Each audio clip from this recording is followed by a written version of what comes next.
Hi, I'm Mark Kelley, co-host of The Fifth Estate.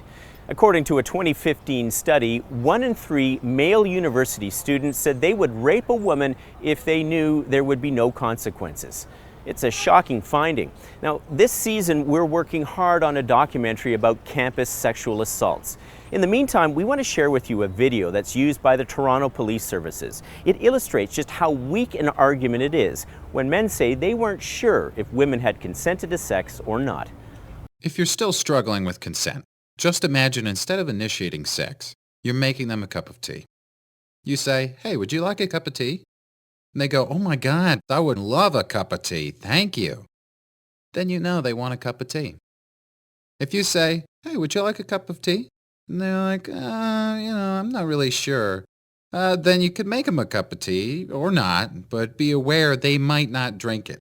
And if they don't drink it, then, and this is the important part, don't make them drink it. Just because you made it doesn't mean you are entitled to watch them drink it. And if they say no thank you, then don't make them tea. At all. Just don't make them tea. Don't make them drink tea. Don't get annoyed at them for not wanting tea. They just don't want tea, okay?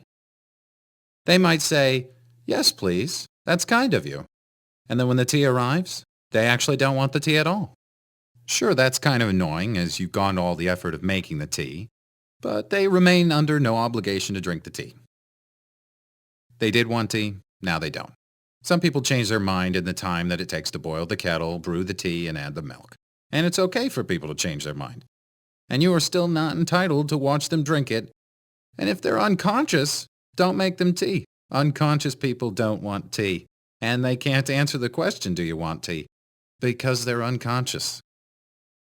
Okay, maybe they were conscious when you asked them if they wanted tea. And they said yes. But in the time it took you to boil the kettle, brew the tea, and add the milk, they are now unconscious. You should just put the tea down. Make sure the unconscious person is safe. And this is the important part again. Don't make them drink the tea. They said yes then, sure, but unconscious people don't want tea. If someone said yes to tea, started drinking it, and then passed out before they'd finished it, don't keep on pouring it down their throat.